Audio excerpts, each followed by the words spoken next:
Good morning. Executive Director Radu, will you please call the roll? Regent Bailing. Present. Regent Bradley. Regent Drew. Regent Evers. Regent Falvo. Regent Farrow. Regent Higgins. Regent Rybar. Regent Landis. Regent Manydeeds. Regent Milner. Regent Mueller. Regent Peterson. Regent Pruitt. Regent Roberts. Regent Vasquez. Regent Walsh. Regent Whitburn. The quorum is present. Thank you. The reports of the Hospital Authority Board and the Wisconsin Technical College System Board have been provided. Are there any comments or questions? Some meeting we're going to have a comment or a question.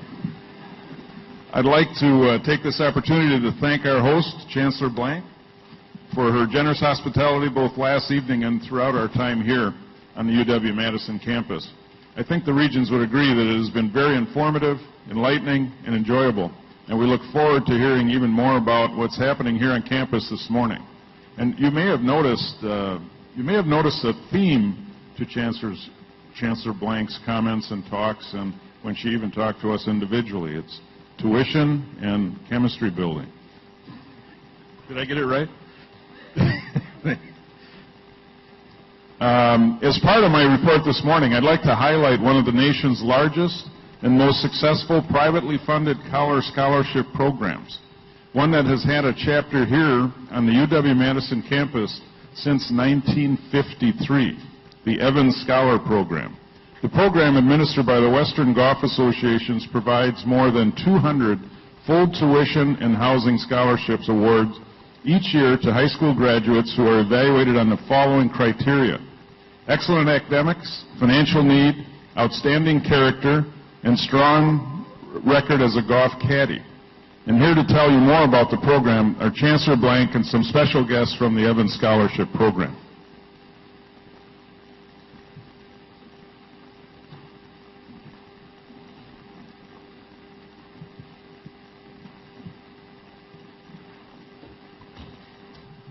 I'm going to give a quick introduction here and then turn things over to the scholars. Thank you, Regent Falvo. I'm really pleased to have the opportunity to say a few words about the Evans Scholarship. Famed golfer Chick Evans Jr. created the scholarship in 1929 to make it possible for caddies to attend college. And as noted, the Wisconsin chapter was organized in 1953. Currently, 66 Evans scholars are studying in UW-Madison. Their majors range from accounting to pre-med to chemical engineering to secondary education. Most of the scholars are from towns and cities across Wisconsin. A handful are from Illinois. They live together in the Evans Scholars House on Langdon Street, which fosters a sense of community and facilitates, of course, what becomes a lifelong set of connections and friendships. Their scholarship covers full tuition and housing expenses, one of the most generous scholarships available to students at UW. Recipients are based on a strong caddy record, excellent grades, outstanding character, and demonstrated financial need. As you all know, this is a state that hasn't seen a lot of income growth in recent years, and we need to make the university affordable for all state residents. Full scholarships, like the Evans Scholars, place a UW-Madison education within reach of low and middle income Wisconsin families. So I'm delighted to have this group here. I want to introduce John Maloney, who's the director and state coordinator of the Evans Scholarship Foundation in Wisconsin. And John is going to introduce you to his colleagues, and we have two of the Evans Scholars with us here this morning. Thank you very much. My name is John Maloney. I'd like to thank President Falvo for inviting us here. It gives us an opportunity to describe our program here at the University of Wisconsin. We're here to explain what we do nationwide and at UW. We're not here to ask for anything, which may be somewhat unique. We just want you to know about us. With no further ado, I'd like to introduce John Kaskowski, who is the President and Chief Executive Officer of the Western Golf Association Evans Scholar Foundation, and is our leader throughout the country in regard to the Evans Scholar Program. Thank you, John. Thank you, President Falvo, for having us here this morning. As a native Wisconsinite and a proud alumnus of the University of Wisconsin-Madison, it's my pleasure to be here this morning. I'm very fortunate to say that I oversee a program that is the largest privately funded scholarship program that annually provides over $12 million in full tuition and housing scholarships to young men and women who caddy. The first Evans Scholars attended Northwestern in 1930, and today I'm happy to say that over 9,800 young men and women have received the Evans Scholarship. The foundation is based in Chicago. We have roots throughout the country. We're particularly strong here in the Midwest, but we have a great presence here in the state of Wisconsin. We currently have 840 young men and women on scholarship attending one of our 19 partner universities around the country. 95% of these students live in a scholarship house that is owned and managed by our foundation. Evans Scholars are hardworking students with a social conscience. They take advantage of the scholarship opportunity that they've earned. They display this by the fact that their cumulative GPA of all 840 young men and women in school is over 3.2. They also graduate at a rate of 92% nationwide. Upon graduation, Evans Scholars alumni pursue a variety of professional fields, but many alums continue to provide financial assistance to the program. In 2013, 50% of our alums nationwide made an annual gift back to the foundation. Cumulatively, since 1930, they've donated back over $60 million to the foundation. The Evans Scholars Program has a long history in the state of Wisconsin, based, thanks in large part to the support of thousands of golfers and a strong partnership with the University of Wisconsin at Madison. To discuss this further, I'd like to turn it over to my colleague, Jeff Harrison, who's the Senior Vice President for the Evans Scholars Foundation. Thank you, John. And thank you, President Falvo and Board of Regents, for allowing us to speak with you today. We are proud to be part of the University of Wisconsin-Madison campus for over 60 years and providing life-changing scholarship opportunities to students to help them realize their dream of a college education. You heard there are over 60 Evans Scholars currently on campus, and they come from towns all over the state of Wisconsin, and they're doing well. Last year, our GPA 3.38 cumulatively, and our four-year graduation rate at Wisconsin is 98%. Over 900 Wisconsin caddies have graduated from the University of Wisconsin since the program was founded in 1953 here in the state. Our alums include the President and CEO of Kimberly-Clark, Tom Falk, and 12 members of our Board of Directors are also Wisconsin Evans Scholars. The scholars live and learn together. They live in the Evans Scholarship House on Langdon, 141 Langdon, and it's consistently recognized for its appearance and upkeep by the scholars. This past year, we're proud to say that we provided $665,000 in tuition assistance to the University of Wisconsin-Madison, and since 1953, over $8 million have been provided for Wisconsin tuition.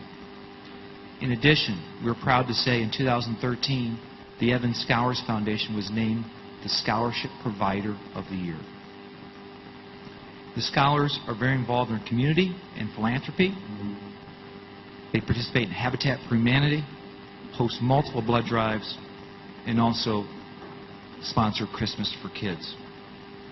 The Wisconsin Evans Scholars are excelling in the classroom, on campus, and in the community, and we're very proud of them.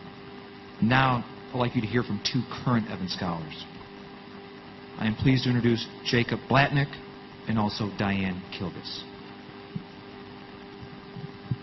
Thank you, Mr. Harrison, Mr. Maloney, and Mr. Kiskowski, and thank you, UW Board of Regents, for this opportunity to speak with you and share what has become a huge family and a very grateful experience to be a Wisconsin Evans Scholar. To give you a little insight on what it means to be a scholar, you have to start at the beginning. What every scholar has to go through is caddying.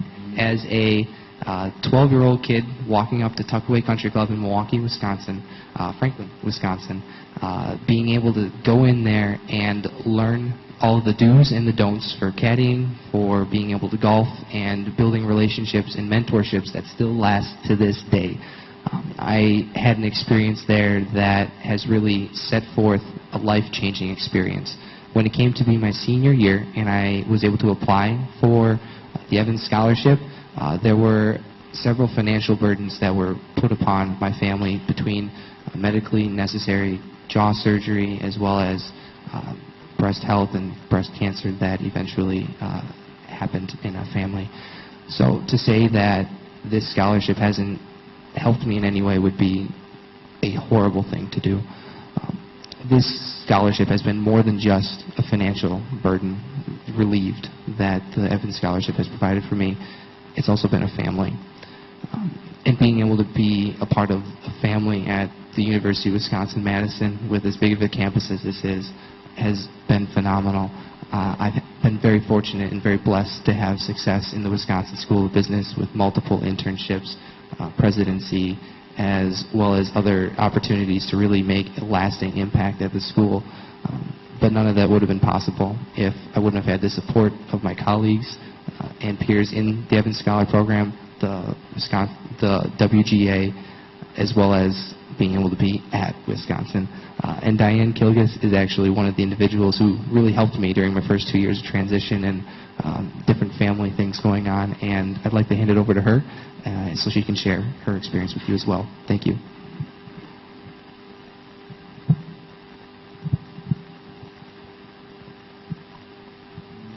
First of all, I would like to thank each of you for this opportunity to share my experience with the Chick Evans Caddy Scholarship.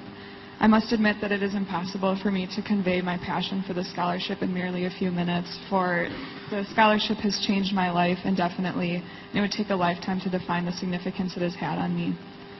My journey with the Evans Scholars began on a golf course the summer after my freshman year of high school. My older brother was fortunate to have been awarded the scholarship, and my parents encouraged me and my two younger brothers to pursue the same dream he had. The only problem was I knew nothing of golf except that it's good to have a low score. To be honest, I disliked caddying at first. It required early hours on the weekends. I had to lug a heavy golf bag for 18 holes under the heat of the Wisconsin summer sun. But little did I know I was learning valuable lessons that I would carry with me for years. I learned the value of hard work, listening to authority, and collaborating as a team. Those years I devoted to the golf course manifested into the Evans Scholarship, a 4-year full-ride scholarship given to deserving young caddies in financial need. The summer I began caddying, my dad had lost his job. 10 years before that, my parents were making $45,000 a year and raising a family of 6, including 16 years of private school tuition for our elementary school years. My family's financial situation could not have allowed me to attend college at such a distinguished university as UW-Madison. But thanks to the WGA and the Evans Scholarship, my family has received the financial support we needed, as my two younger brothers also received the same scholarship. My parents are so grateful and blessed to be a part of this outstanding program which equips young men and women with the key to success, a college education. UW-Madison continues to be recognized as one of the top universities across the nation and globe. Our innovative research efforts have facilitated discoveries ranging from subatomic particles to the vast supernovas of the galaxies of our universe and everything in between. Our professors are experts in their fields, making our academic departments unlike anywhere else in the country. In addition to academics, nothing compares to jumping around in Camp Randall side by side with thousands of crazed Badger fans. It has been a privilege to be a part of this esteemed university, and I have been even more blessed to share my time here with the Evans family that I met only 3.5 years ago. Never before have I felt so supported or close to a group of people than in the Evans house, and it breaks my heart to know I will be leaving them in a few months to continue my education at the UW Lacrosse Physical Therapy School. But I know I can never truly leave the Wisconsin Evans house because a part of my heart will always reside there. Thank you. Thank you, guys. Any questions, comments? Yes, John. Just a comment.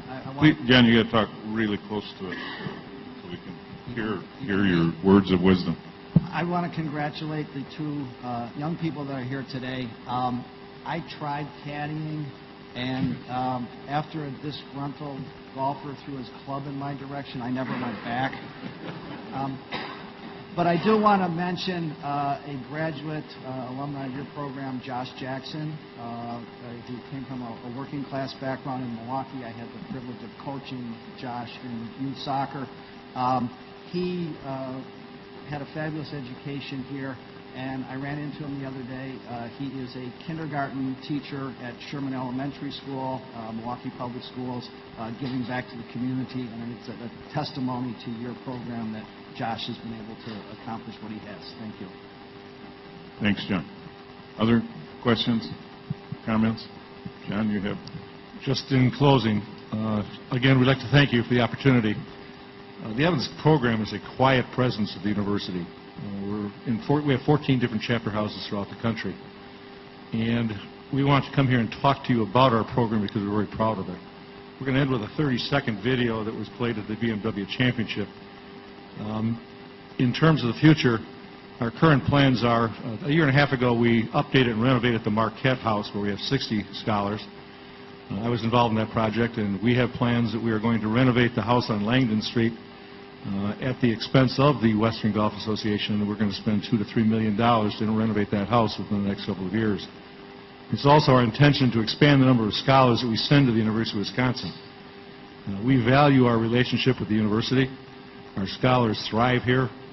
The graduation rate of 98% is, we're very proud of that. We're proud of the kids. We're looking forward to many future successes, and we very much appreciate the opportunity to be here to talk to the Board of Regents. Thank you again.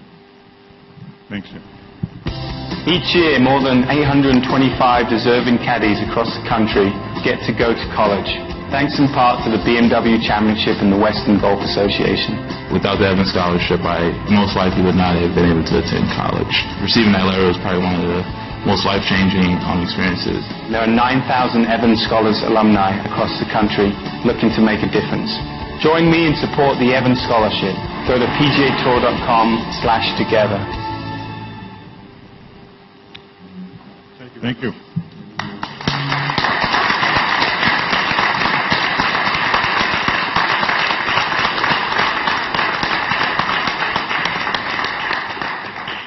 Now, I didn't see him this morning, and I don't know if you all know this, but our own L. Chris, I never get his title right because it's so long, but our head of HR is an Evans Scholar.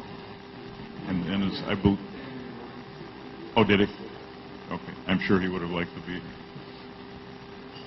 A quick update on the Board of Regents planning process. It's been a lot of work and time, and we're in a time of transition. But I really appreciate that each committee has completed the process of identifying their goals.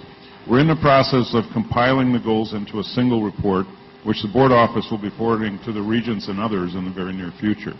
We rely on our committee chairs and committee staff members to continue making progress on the goals over the next couple of months. I'd like each chair, please, to prepare a report on their committee's progress by mid-May in time for our June meeting. I'll ask Jane and Jess to develop a structure for those reports. I know that some committees are well on their way to meeting their goals, so we look forward to the discussions in May.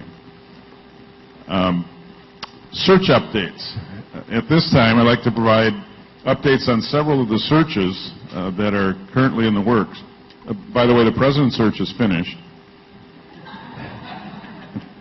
But as you know, we have chancellor searches already underway at UW-Stout and UW-Green Bay. The search and screen committees for both positions have been officially charged, and advertising for those positions has begun. Both Chancellor Chuck Sorensen at UW-Stout and Chancellor Tom Harden at UW-Green Bay have indicated that they will step down in mid-August, and the goal is to identify their successors in advance of that, with names potentially coming to the board for approval at our June meeting. As you have heard, Aaron Brower, the former interim provost and vice chancellor of UW Extension, has been named the interim chancellor for UW Colleges and UW Extension. That appointment was approved in closed session yesterday, and the timeline to initiate a search for a permanent successor is still under discussion. Is Aaron here? I wanted to congratulate him. Congratulations, Aaron. He told me yesterday he just keeps rising and rising and he doesn't understand it. Meanwhile, late last month, UW-Oshkosh Chancellor Rick Wells announced that he would be stepping down in August as well. The search timeline for finding his successor is also in discussion.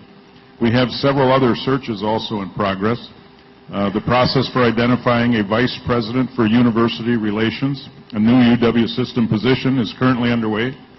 The priority application deadline was January 24th, and the search and screen committee is reviewing applications at this time.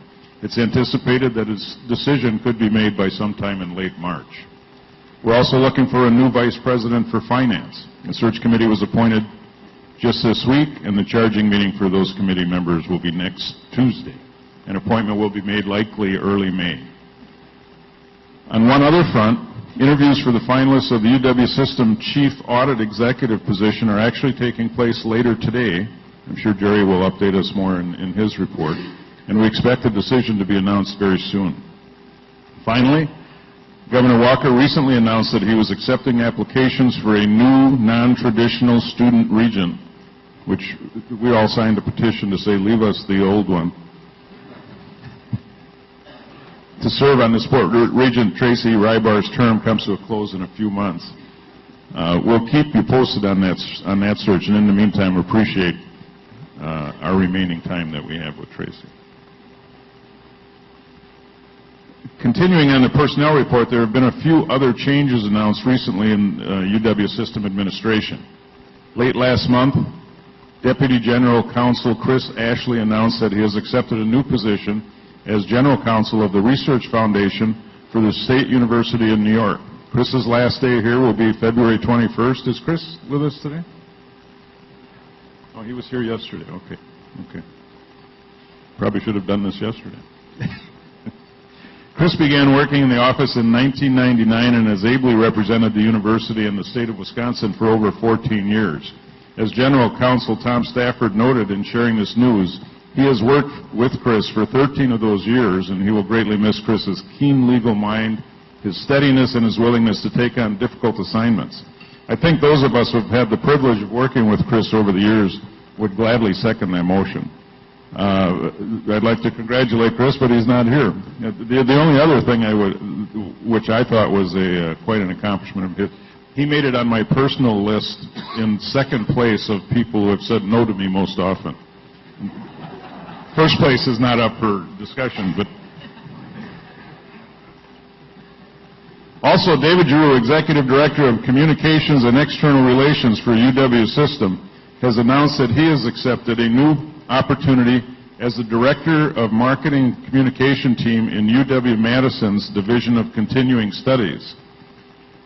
You may recall that Continuing Studies recently stepped forward to participate in the UW Flexible Option.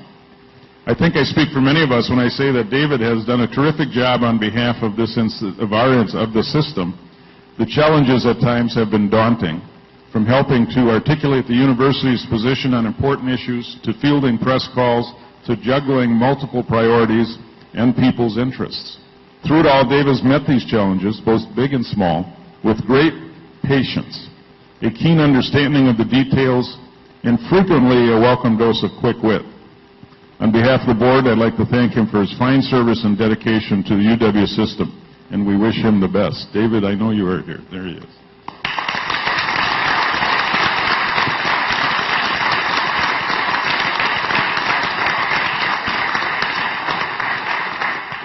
And I'm sure we will still be able to participate in the annual luau. March meeting, looking ahead, which is a one-day get-together. I thought I'd give you a brief heads up on the expected agenda. We expect that Dennis Winters, Chief Economic Advisor with the Wisconsin Department of Workforce Development, will join us for a presentation and discussion regarding the economic and workforce trends and growth opportunities in Wisconsin. I have a feeling that Regent Higgins might have something to do with this at that time.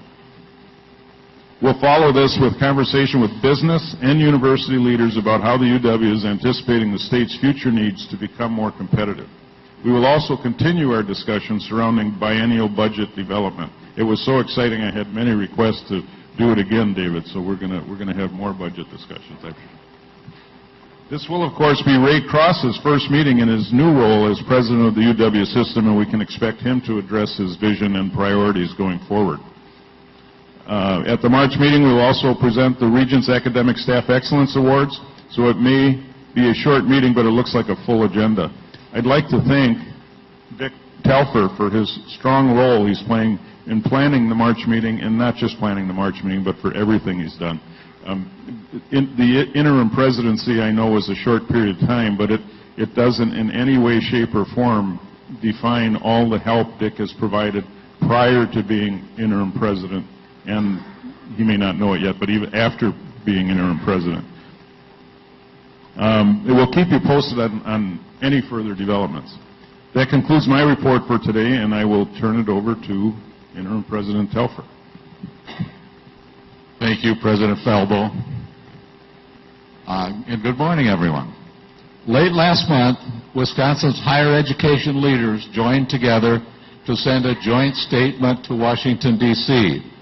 The chancellors and presidents of the University of Wisconsin system, the Wisconsin Technical College system, and the Wisconsin Association of Independent Colleges and Universities, the public and private nonprofit colleges and universities of Wisconsin, released an open letter to the President of the United States and the U.S. Congress indicating our unified support of President Obama's vision to once again make the United States the world's leader in the percentage of its population with a post-secondary degree.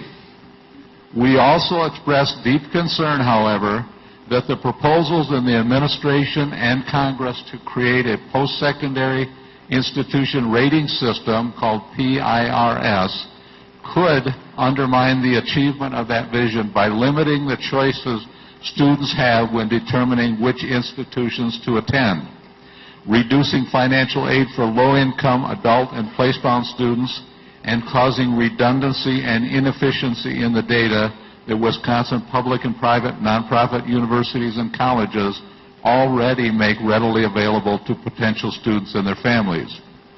Indeed, this push to develop a federal rating system for college and universities has touched off a robust discussion among the higher education community nationally as well as here in Wisconsin. It is rare for our three sectors to collaborate on a letter like this, but we felt it was important to register our shared commitment to access, affordability, and achievement, as well as our deep concerns with key elements of the President's proposal.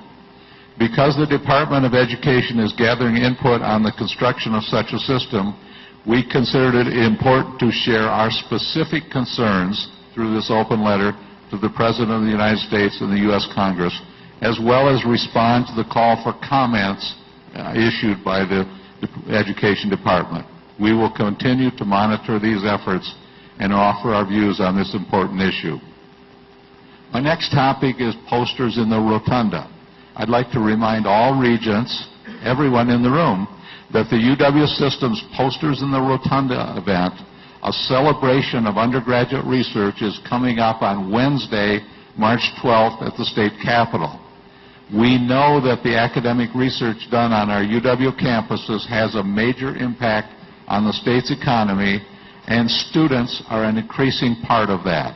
This event is now in its 11th year, and it's a wonderful showcase of the many and varied research endeavors taken on by our student researchers and their faculty advisors across the UW system.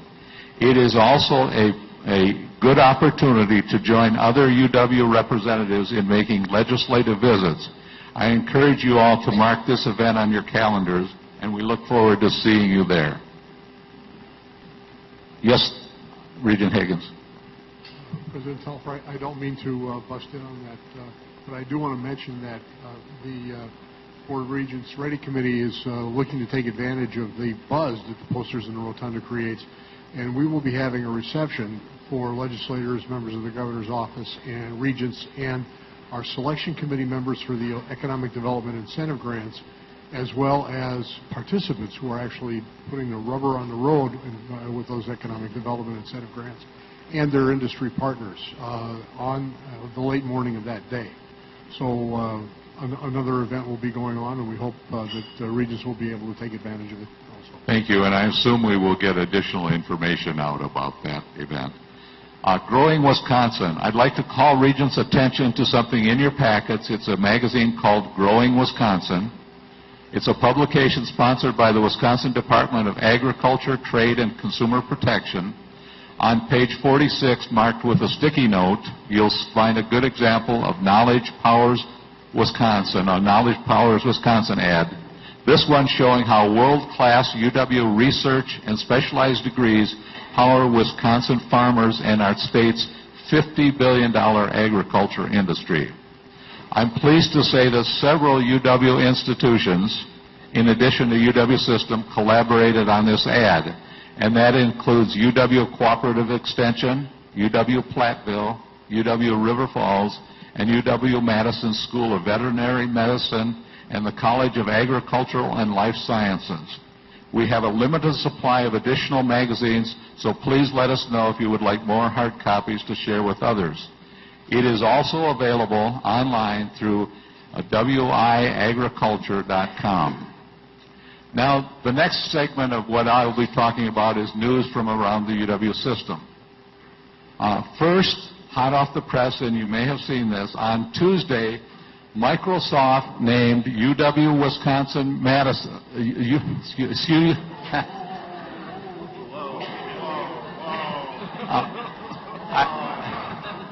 What am I going to do now? You know, I think there's a good chance I won't be allowed to do this at the next meeting. Let me try this again. On Tuesday, Microsoft named University of Wisconsin-Milwaukee graduate Satya Nadella as its next CEO, only the company's third leader in its 38-year history. Nadella is a 22-year veteran of Microsoft who has been overseeing various aspects of the company's corporate software business since 1992. Over the past several years, Nadella's Cloud and Enterprise division had been one of Microsoft's best-performing units. Nadella graduated from UWM in 1990 with a master's degree in computer science. He came to UWM with an undergraduate degree in electrical engineering from Manipal University in his native India. UWM has produced its share of CEOs for local companies over the years, including Harley-Davidson, Northwestern Mutual Life Insurance, Rockwell, We Energies, and others, but never for one of the biggest companies in the world, according to UWM Chancellor Mike Lovell. In what now looks like a stroke of prescience, UWM presented Nadella with its Chancellor's Innovator Award just last year. Congratulations to Chancellor Lovell and UWM.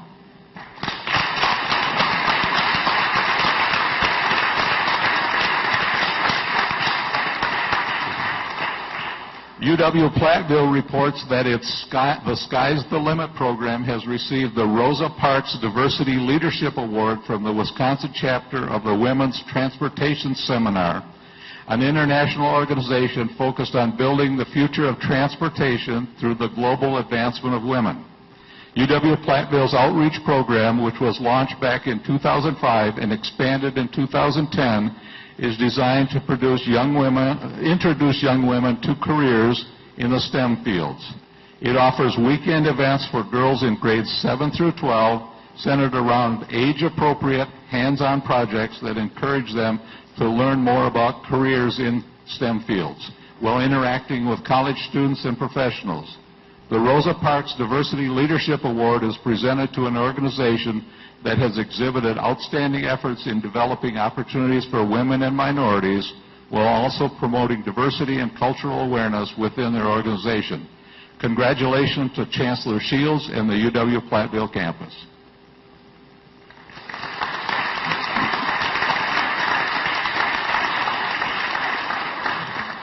UW-Madison, and I'm right this time. UW-Madison researchers pioneered the use of high-density electroencephalograph technology to study sleep patterns and the effects of meditation. Now that same technology is being evaluated to see how it might benefit people with epilepsy. Dr. Giulio Tononi, UW-Madison neuroscientist and psychiatrist, is leading efforts to develop proprietary software that can help interpret the massive amounts of data generated by high-definition EEG sleep studies. To get some perspective on just how massive this data is, consider that the typical EEG devices used in hospitals gather information about brain activity using 19 electrodes placed on the scalp. By comparison, HD EEGs use up to 256 electrodes. Dr. Tononi believes that the HD EEG techniques used for sleep study also might yield important breakthroughs for epilepsy patients, and his lab will receive $100,000 from a local grassroots organization that some of you may be familiar with, Lily's Fund for Epilepsy Research, the money to support these studies. Dave Giroux and his wife are among the co-founders of Lily's Fund. Congratulations to Dr. Tononi, Chancellor Blank, and UW-Madison. UW Extension shares the news that David Scable, Dean of Continuing Education, Outreach, and E-Learning, has been named Vice President-elect of the University Professional and Continuing Education Association. This is the leading association for professional, continuing, and online education. It serves 365 institutions, including most of the leading public and private colleges and universities in North America. Congratulations to Dean Scable and the UW Extension community. Chris Ying-Chun Yuan, an assistant professor of mechanical engineering at UW-Milwaukee, has received a prestigious early career grant from the National Science Foundation to examine the environmental impact of next-generation electric car batteries. These lithium-ion batteries will allow electric vehicles to drive much farther on a single charge, but they do raise some environmental and health concerns. Dr. Yuan will use the $400,000 grant on a 5-year project to develop mathematical models and computation tools that will lead to greener and more environmentally benign lithium-ion batteries. He is collaborating with Johnson Controls as well as General Motors and PE International on the research, which also has the goal of developing batteries at lower cost. Career Awards are the National Science Foundation's most prestigious grants for younger researchers. They support the career development of teacher scholars who are most likely to become the academic leaders of this century. Last year, 4 UWM faculty members were awarded career grants. Congratulations to Dr. Yuan, Chancellor Lovell, and UWM. UW Superior is pleased to share the news that its online degree program ranks among the best in the country according to the latest U.S. News & World Report Best Online Education Program rankings. UW Superior is ranked 9th overall for its online bachelor's programs and is the top-ranked campus in the UW system for online degrees.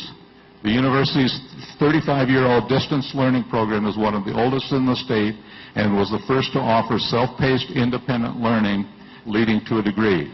This program went online in 1999.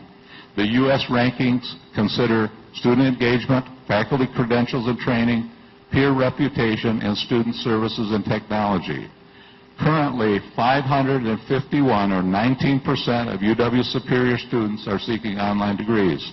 More than 75% of these students are women, and most are between the ages of 25 and 49. 9 out of 10 have some prior college education, and 60% are employed full-time. Hats off to Chancellor Wachter and the UW Superior campus community. A friendship that began more than 70 years ago between a 20th century American poet and a quiet country boy from Wisconsin will live on in McIntyre Library's Special Collections and Archives Department at UW-Eau Claire with the recent acquisition of a rare and extensive collection of Robert Frost materials. The collection, acquired by the UW-Eau Claire Foundation from Joan Christopherson Schmidt of Milwaukee, is believed to be one of the most extensive Frost collections maintained outside of academia. It contained 44 Frost books, most of which are rare and first or rare limited editions, including many that have been signed and inscribed by the poet. The collection also includes manuscript materials containing handwritten poetry, Christmas cards and pamphlets, as well as dozens of books about Frost. Mrs. Schmidt, affectionately known as Miss Chris, is the wife of the late Frederick Schmidt, a man who cultivated a lifelong friendship with Frost while a student at Dartmouth College in 1942. Mrs. Schmidt said she is pleased the Frost collection that meant so much to her and her husband has now a home at UW-Eau Claire surrounded by the nature they both love. Congratulations to Chancellor Schmidt, and who I do not believe is related, and the UW-Eau Claire community. In closing, I do not have a poem. But I do have some news from my home campus. Since we last met, the UW-Whitewater football team claimed its 5th Division III national championship and 4th in the last 5 years with a dominating, you like that? 52-14 victory over top-ranked Mount Union in the 41st Amos Alonzo Stagg Bowl in Salem, Virginia. Warhawk quarterback Mac Barrett finished with a school record 40 touchdown passes, and he threw 1 interception. And with 2 touchdown passes in the championship game, wide receiver Jake Kumaro set a school mark with 19 scores through the air. All in all, a very impressive performance. Congratulations to Coach Lance Leipold, the entire Warhawk football organization, and the UW-Whitewater campus. This concludes my remarks. Thank you, Dick. I was thinking if I should do a poem, a Robert Frost poem. What do you think? Whose woods these are, I think I know. He will not see me stopping here to watch his woods fill up with snow. That's it. To stop without a farmhouse near. This one's not rehearsed.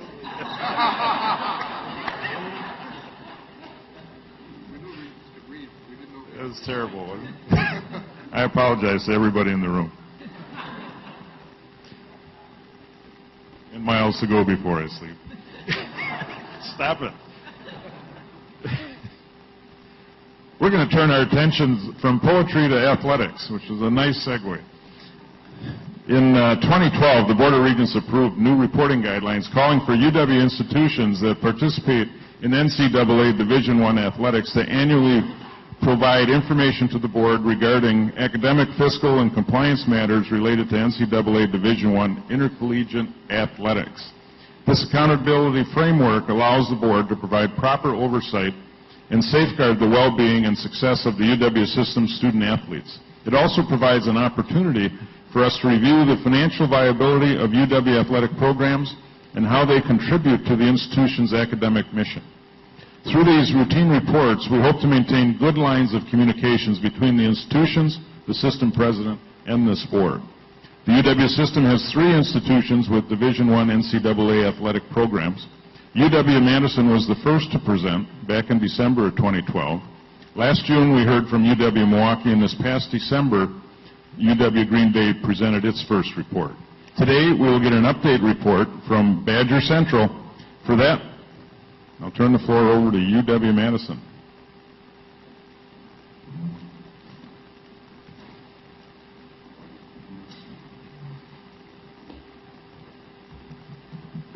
I asked to say just a few words of introduction before Barry Alvarez speaks, not because Barry Alvarez needs an introduction. You all know his success both as football coach and then for the last 10 years as athletic director. Wisconsin teams have won a combined 14-team national titles and 4 conference regular season or tournament titles since he has been athletic director. But I want to emphasize that as chancellor, while I love winning and a strong athletic program is an important part of Badger identity at UW-Madison, there are obviously other things I care about as well. And I am very pleased at the ways in which our athletic program under Barry's leadership pays attention to those other things. One of those, of course, is the extent to which we follow the rules and stay out of trouble with the NCAA, which is a really hard thing to do sometimes. But this has been one of the cleanest programs in the country, and that's a record I'm proud of, and I know it's a record that Barry is proud of and is really responsible for, and a record we all want to keep. Even more importantly, I'm very proud of the educational outcomes of our student athletes. One of the first things I did when I took this job was to ask to look at the educational outcomes by team. I've seen those numbers at a couple of other universities, And I have to say, Wisconsin looks better than the other universities that I've been at, by and large. And I'm very proud of that as well. Under Barry's leadership, more than 1,000 student athletes have earned academic all Big Ten honors. And I know a good number of those earned some of those honors this year. So with that, I just want to say that, I'm very proud of the Division I sports program that we run. It takes an enormous amount of work, and, doing well across all of these dimensions really is a reflection on the leadership. So, Barry, let me turn it to you. Thank you, Chancellor. Good morning. Congratulations to the Whitewaters National Championship. Certainly an honor for me to have the opportunity to present our report. I have some of my senior staff with me today who are responsible for some of the areas. Katie Smith is responsible for compliance, and Doug Teat responsible for academics, and Randy Manaka responsible for the budget. In case we have any questions, they may be able to give some in-depth answers as we complete. The athletic department dedicates itself to the mission of providing athletic opportunities to a wide range of students and provide an environment where student athletes can achieve their academic and athletic goals. The challenges facing the athletic department are considerable. We continue to compete in the most competitive, consistently competitive conference in the country with peer institutions whose academic reputations are very distinguished. The Big Ten has never compromised academics for athletics and is committed to a broad-based athletic program with each conference school, with the conference schools averaging 24 offerings of sports per school. That's unlike the philosophy of many other conferences or many other schools, where their philosophy is to have the minimum number of sports available and then focus most of your attention and your wherewithal towards football. We have not taken that stance in the Big Ten. Even though our department is complex and we have many layers, we never lose sight of our mission, and that's to serve our student athletes. Regardless of the complexity of the athletic department, you can take everything within a department that can fall into 4 different categories. Number 1, academics. Do you graduate your student athletes? 2, fiscal responsibility. Is your budget responsible? Are you responsible with your budget? Compliance. Do you pay attention to the rules of the Big Ten and the NCAA? And competitiveness. Are you competitive in the arena? Let's take a look at these 4 areas. I don't know how to work this.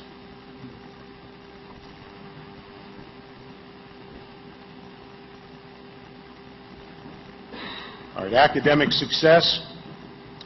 One of our goals is to graduate our student athletes at a higher rate than the student body. We did not reach that goal. Our student body graduates at a rate of 82%, our athletes at 75%. The Big Ten average is 74%. Division I schools nationally average 65%. Very proud of the fact that of our 900 student athletes, our cumulative grade point average has been over 3.0. We have 92 areas of study, and this past year we graduated 109 student athletes. One of our points of emphasis and one of the areas that we felt needed improvement was the graduation of African American student athletes. We have improved that by 5%, and we've added one curriculum that is mandatory for our African American student athletes to participate in the class, which focuses on different areas in preparation, how to prepare, and focuses on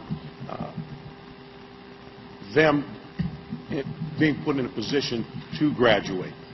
We've also had an initiative where we have contacted and have a number of former student athletes who are now re-enrolled and are close to completing their degrees after their professional careers.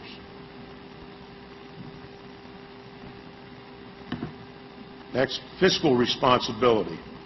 Our current budget is $108 million, plus a $25 million one-time increase this past year, and that is primarily for building projects, primarily the Student Athletic Performance Center, which we just completed and moved into the beginning of this semester.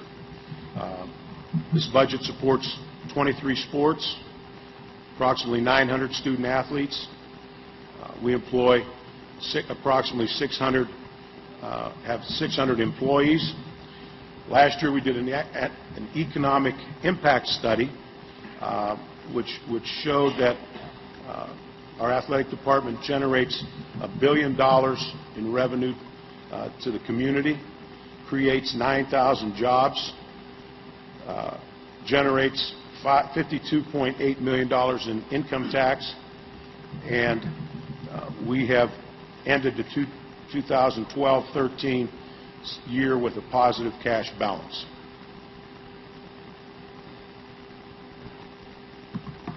Compliance, we have no major violations. We have 20 secondary violations, and with the regulatory environment as it is, no school that's evaluating itself can go through a year without having secondary violations. This is 20 is basically in the same category or number that we had the year before. It's pretty consistent. It shows me that our people are responsible. If there is a secondary violation, they self-report. That we have good communication between our coaches and our compliance office, and we're very proud of our compliance record. Lastly, competitive success. I think you can see here, I don't know if you can read it or not, we list the success of our teams. This is for the 2012-13 season. For this past fall, every one of our sports, all but one of our sports, competed in postseason play, which speaks volume of the competitiveness. And the one thing that I share as I speak to our alumni around the country, the one thing we cannot do is become complacent. In the last 20-plus years, we have had more NCAA basketball appearances and bowl game appearances than anyone in the country. And the easy thing to do is just think it's automatic. But it's hard to win. It's hard to stay competitive. And the moment that you take it for granted, you think it just happens, is when things begin to slip. So I'm very proud of the way our coaches have stayed focused, the type of student athletes that we recruit. The emphasis that we make is doing things the right way. And I couldn't be more proud of a group of coaches on how they represent us, how they bring in student athletes that represent us in such a positive way. So that's an oversight of where we are. Be glad to answer any questions for you. Good. Tim? I have a technical question that I'm hoping that some of your senior staff members might be able to answer for me. It's just I'm not very familiar with accounting. Your Appendix F of the statements you provided describes summary of the Note 1, summary of significant accounting practices. And it says, you know, the budgetary basis under which these financial reports have been prepared is different than the GAAP accounting principles. And then a couple of sentences later, it says the Governmental Accounting Standards Board establishes generally accepted accounting principles for states and local government units, including the University of Wisconsin-Madison Division of Intercollegiate Athletics. And then it describes the differences between the budgetary accounting and GAAP that are significant. My question is, because I didn't understand this, Does the Governmental Accounting Standards Board tell you to compile your statements under the budgetary accounting principles that are different than GAAP, or do you choose to do that? And then the follow-up question is, if you choose to do it that way, why is that a better way to present these statements than GAAP?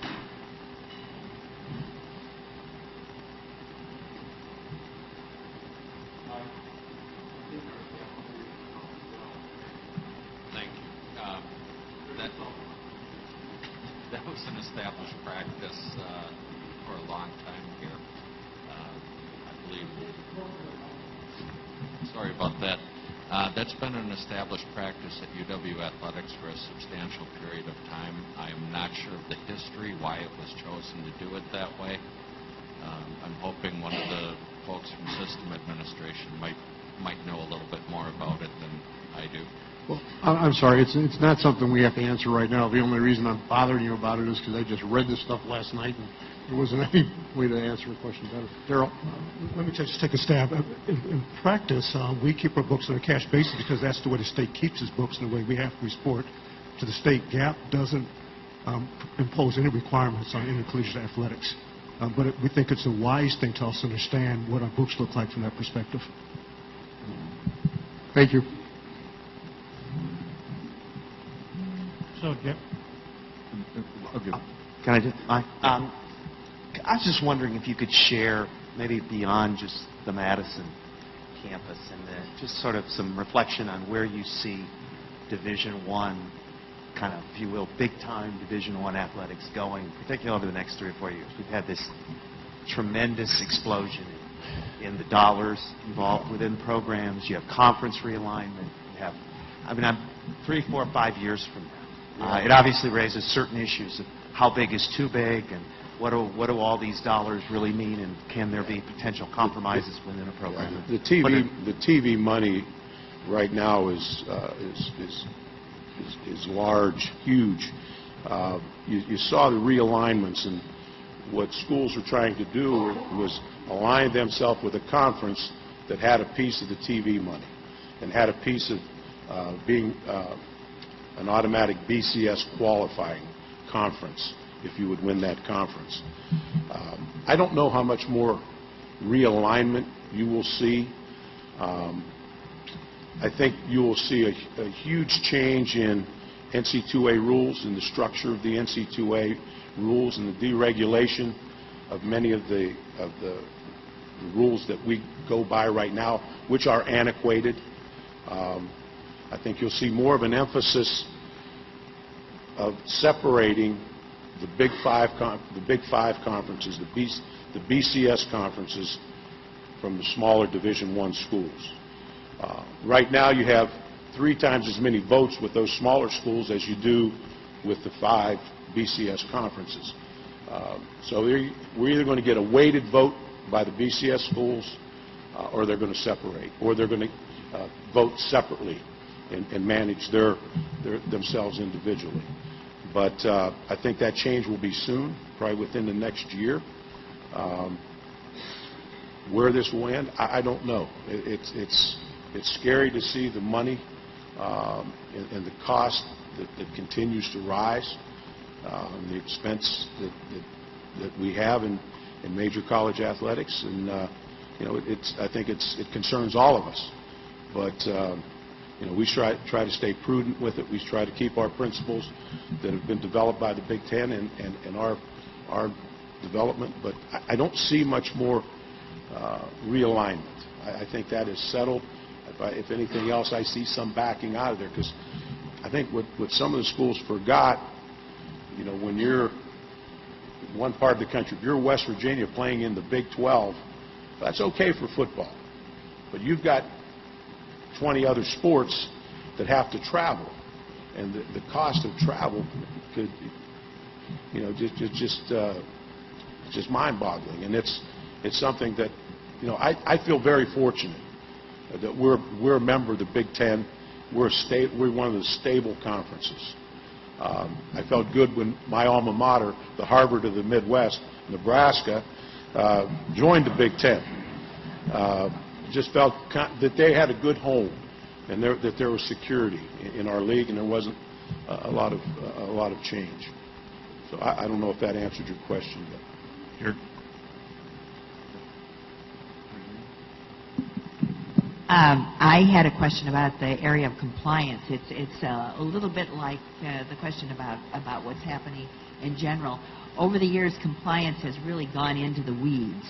And I believe we heard there was some discussion last year about the possibility of reassessing, the NCAA reassessing what was happening in compliance so that it really dealt with what I would call real issues of compliance as opposed to cream cheese on bagels. And I wondered if you would speak to that. Katie, would you talk about the three areas, three categories of violations, where we're moving? Thank you. Yes. The NCAA has recently restructured their enforcement process in addition to reviewing all of the rules that we are currently under.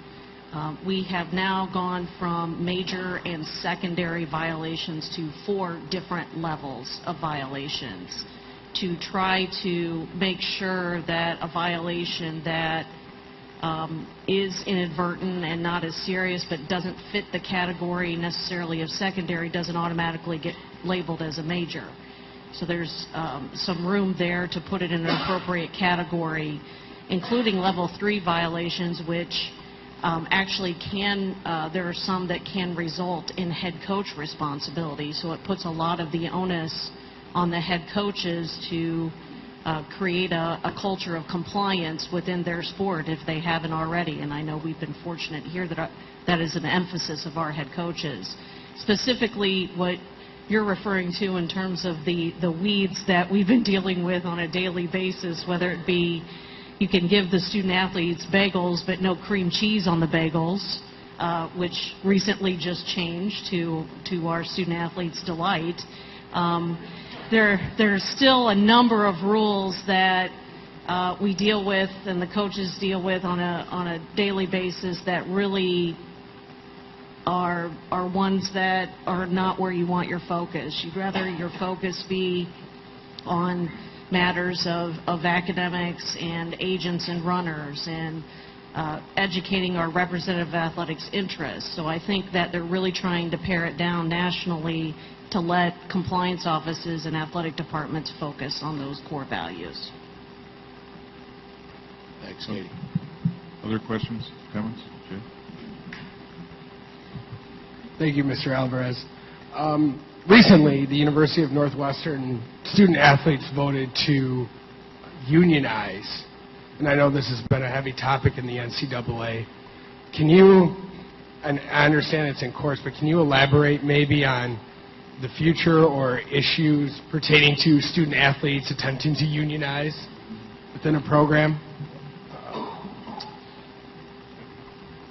I think, first of all, they have every opportunity to exercise that right, and the student athletes, I think, were concerned more about student welfare, is what they were talking about, student welfare, how many hours you practice, so on and so forth. I think, first of all, the students have to prove that they are employees, which I think will be very difficult to do.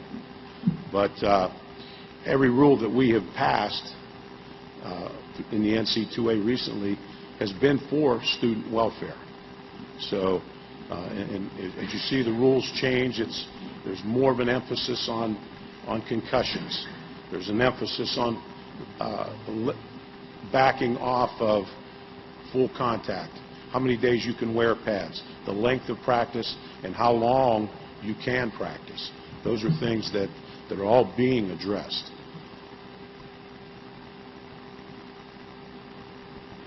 Okay. Any other questions, comments? Anything in closing, Coach? Nothing in closing. Thank you very much. Thank Better you. catch a flight. Good luck. Thank you. Thank you all. It's now time for one of our most enjoyable responsibilities as a board, and that is the presentation of Regent Awards. You may have noticed that we have some visitors in our gallery today. On behalf of our colleagues, I'd like to extend a warm welcome to the recipients of our Diversity Awards, as well as their family, friends, and colleagues. Glad you could join us today. Today it's our pleasure to present the 6th Annual Regent Diversity Awards, and to lead us in that presentation, I'll turn the floor over to Chair of the Awards Selection Committee, Regent John Drew.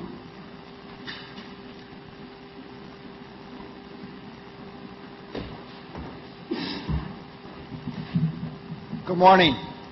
As Mike said, this is the 6th year that the Board of Regents has presented its Diversity Awards to recognize the outstanding contributions to diversity and inclusion by people and programs at our UW institutions. While the awards are relatively new, these are the ideals that the UW system has promoted for the past 25 years. Today's awards are part of a special family of awards that we as Regents sponsor. They include the Regents Teaching Excellence Awards and the Academic Staff Excellence Awards, which recognize exceptional service. The Diversity Awards program was established through a board directive calling for the formal recognition of individuals, teams, or units within the UW system who have successfully fostered greater access and success for historically underrepresented populations. These efforts are vitally important, not only because it's the socially just and fair thing to do, it's the Wisconsin thing to do. But beyond that, our efforts are important because they recognize that we owe an education debt to those underrepresented minorities who have been systematically deprived of educational opportunities because of a legacy of racism and income inequality. Our efforts in this area are so crucial because Wisconsin does better as a whole when all of our people do better. As a system, we have done better in certain areas. The enrollment of underrepresented minorities has been steadily increasing over the past 10 years. In other areas, such as enrollment of Native Americans, we have gone backwards. And our flagship campus, Madison, trails other schools in the Big Ten in the percentage of African American students enrolled. We still have miles to go and promises to keep. So it is vitally important that we remain committed to the spirit that these awards embody. At this time, I'd like to recognize the hard work and commitment of my Regent colleagues who served on the selection committee for these awards. That includes Regent Tracy Rybar, Regent Ed Manydeeds, and Regent Jose Vasquez. I would especially like to thank Associate Vice President Vicki Washington and her team for doing the difficult work of reviewing every submission and making recommendations to the Regent Committee. I think we'd all agree after reading the many, many pages of submitted materials that it was inspiring and rewarding to see up close the exceptional work on diversity and inclusion that is being done around the UW system.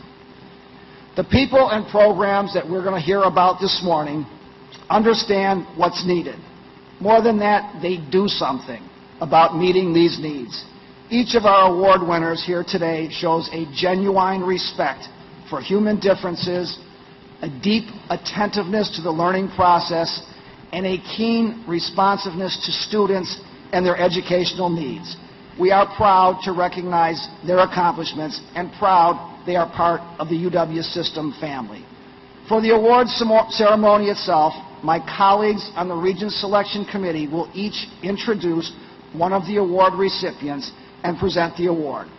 Each award winner will then have an opportunity to address the board from the podium.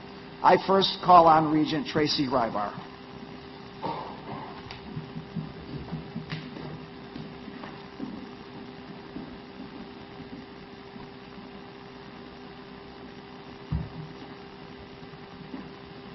Good morning. It is my privilege to present the first of the 2014 Board of Regents Diversity Award in the individual category to Dr. Roger Harrell. professor of biology at UW-La Crosse. A colleague notes that, as a tenured faculty member in UW-La Crosse's largest department, biology, Dr. Haro is in a unique position to serve as a mentor to both students and new faculty on campus. Dr. Haro, who was himself a first-generation undergraduate student of color, knows firsthand the lasting impact of mentors. He often tells his personal story of being taken under the wing of some graduate student researchers. In fact, he has a follow-up anecdote to that story. Maybe he will share it with us in his acceptance remarks. As a result of these positive influences, Dr. Haro has felt compelled ever since to pay it forward with wonderful, inspiring results that, for those who know him, students and faculty alike. Dr. Haro's impact on student learning and success goes well beyond the traditional classroom or laboratory. In addition to his responsibilities as a biology professor and an assistant director at the UW-La Crosse River Studies Center, Dr. Haro has taken on a variety of key roles to support diverse student populations on campus. He is the director of the UW-La Crosse's McNair program, which prepares and supports eligible students for graduate school. He was the primary author of the grant proposal that brought the McNair program to UW-La Crosse in 2009, and he also ordered the successful grant proposal that will importantly continue to fund the program through 2018. This is significant at a time when, unfortunately, over 70 existing McNair programs across the country lost their funding due to federal budget constraints. Dr. Haro is also the director of the First Year Research Exposure, or FYRE program. You love these acronyms in education. A new initiative he and a colleague launched this summer. In the summer of 2012, aimed at retaining first-year science students. FYRE uses a learning community approach and serves as a pipeline for the McNair program. In addition, Dr. Haro was instrumental in the UWL and other UW institutions becoming pilot sites for the Equity Scorecard Project, a data-driven method to evaluate equity in access, retention, academic excellence, and institutional reciprocity between students of color and their majority peers. Bruce Riley, Dean of the Colleges of Science and Health, has this to say about our award winner. Students tell me that Dr. Haro is the reason they are still in school and planning to continue their education into graduate school.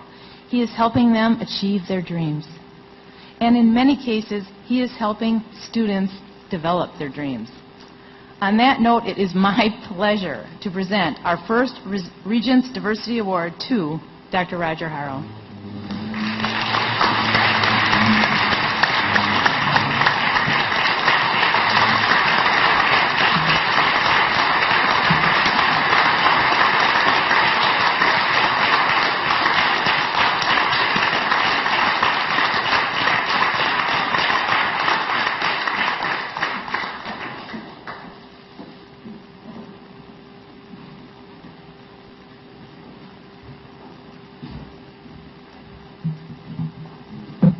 I want to thank the Regents for this great honor. I think this award is a wonderful testament to the commitment of this great system that we have in higher education here in Wisconsin. I also want to thank the leadership at the University of Wisconsin-La Crosse. Without that leadership and that commitment and the latitude and the support that leadership provides, the things that my colleagues and I have been able to achieve over the past 18 years wouldn't have happened.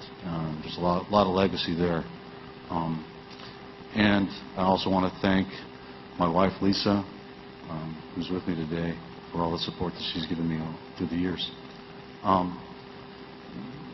Receiving an award like this is a long time of thought and just reflection in that I came out of an inner city home. My dad was a waiter. My mom was a secretary. And I was the first one to go to college. And I got there, and I was really excited, and just did what every excitable fresh person would do. But I gained the confidence of a number of graduate students who, out of the blue, took me under their wing and led me and showed me connections. And that's what I think is when I was asked to talk about what helps meet that or bridge that achievement gap. It's connections. Connections not only with other students, but connections with those students, with staff, key staff at our institutions, and then connections with key faculty members and the community. We're lucky at UWL to have a great variety of resources that our students can fall upon, have guidance for, and they realize and they build that these connections, they build these connections for life, and they realize that those connections are training for them to reach out later on in their lives. And so mentorship is everything. If we can build, we have so many young faculty coming into our system. We're lucky for that. They bring in such ideas, and to be able to capture that and harness that energy that those young faculty and staff have to help our students of color along the way. Please do everything you can to maintain that. I know that you are thinking that way. Thank you to everybody. I also want to thank, and I'm very honored to be with Mr. Walt and Dr. Wood today as well. I read their stories, and just fantastic. I'm honored to be placed in their ranks. Thank you very much.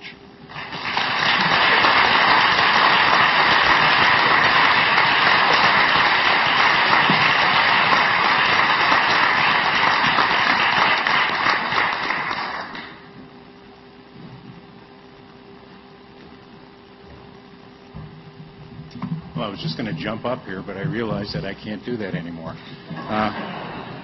Good morning. First of all, I'd like to thank Chairman Drew for his remarks, the importance of these awards, and the fact that we have a long way to go. We must never forget that, and I agree with everything that you said. Our second Regents Diversity Award in the individual category goes to Dr. Brad Carlton Woods. He's an assistant professor of biological sciences at UW-Whitewater. Dr. Woods joined the UW-Whitewater faculty in 2008 after several years as biology professor at Beloit College. While he was there, he helped form alliances between that private college and several UW institutions to support minority students in the STEM fields: science, technology, engineering, and mathematics. Currently, director of the Wisconsin Alliance for Minority Participation program at UW-Whitewater, Dr. Woods says his main goal is a committed pipeline approach to the recruitment and retention of more diverse population of students, with an emphasis on recruiting underrepresented minority students into the university science programs. Dr. Woods knows firsthand how difficult it is to be a member of an underrepresented minority group in a STEM field, made even more difficult when one is a first-generation student. He received critical support as an undergraduate from a mentor, and he has since then vowed to be an agent for change and provide the needed support for underrepresented minorities in the sciences. One of the critical ways he does this is to pair a faculty member or mentor with students. In the programs he has helped created, over 30 students have been paired with faculty mentors over the years, providing both support and also fostering relationships that otherwise would not have developed. Since 2005, Dr. Woods has worked directly or indirectly with over 100 underrepresented minority students in the STEM fields. Dr. Woods has been closely involved with creating and supporting several programs at UW-Whitewater, including part-time research assistantships, summer boot camps to help reduce racial and ethnic disparities in STEM participation, retention, and graduation. These summer boot camps provide focused attention for underserved populations, while also evaluating the university's approaches and generating data for best practices.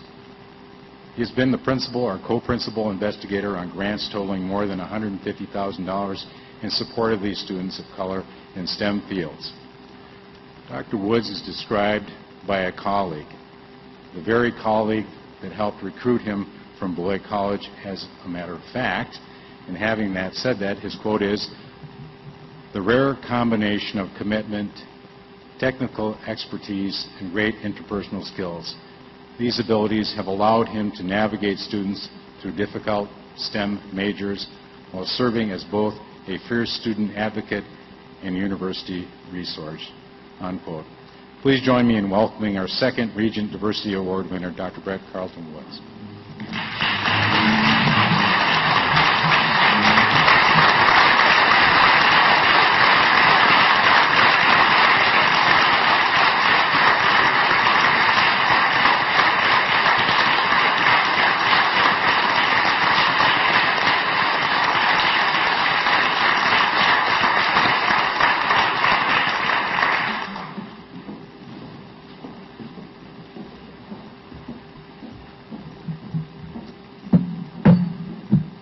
First off, I want to thank the Regents for allowing me to be here.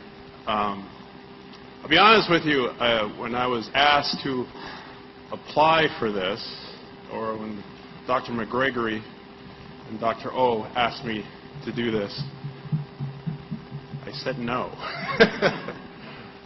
I was busy trying to get tenure at Whitewater. And they really pushed hard and encouraged a lot to get me to apply. And then, of course, I got my purple book in, and then I worked on the application process for this. And then I forgot about it. And then Dr. McGregory called me on my cell phone and said, "If you checked your email." And my first response was, "Who is this?" And I have been amazed at the number of emails, story done on me on the Whitewater website. But this is a big deal. And I actually thought, I'm just doing what someone did for me. When I was at Berkeley, I had no idea how to do college. And Dr. Ned Johnson, the late Ned Johnson, said, "I'm going to help you figure this out." Because I went into his office one day and said, "How do I do what you do?" And he just took the time to help me along the path to get recommendations, who to talk to, how to do an application. And next thing I know, I'm applying to graduate school at the University of Kansas and continuing on, and eventually at UW-Whitewater. The thing that's amazing to me about students that are struggling is that often all they need is someone to say, "You know what, I'm going to help you figure this out." And that's what I try to do with everyone that comes into my office, especially those that may have some deficiencies in their preparation for college and beyond. I want to thank my family, my wife, my brother who flew here from California, which is just ridiculous. Maybe he didn't check the Weather Channel, I don't know. But I am very thankful for that. I also want to thank, I want to call her Dean Pinkerton, because she will always be my dean, but who has moved up and moved on and doing other great things. Chancellor Telfer, Dr. Kopfer. And I have to say this because I have yet to go into my administration's office without a request, first of all. But more importantly, I have yet to receive a no. And one thing that is very clear to me, and will always be clear, is that it's amazing what you can do when you have the support and the help from those that are claiming that diversity is important. And those in my life that have claimed that diversity is important have actually literally put their money where their mouth is. And I want to say thank you for that. And once again, thank you to the Regents for having me and my family and my friends. And I hope we will continue moving on and continue in this struggle and this fight. I believe that we can do better. I believe we will do better. I just want to say thank you.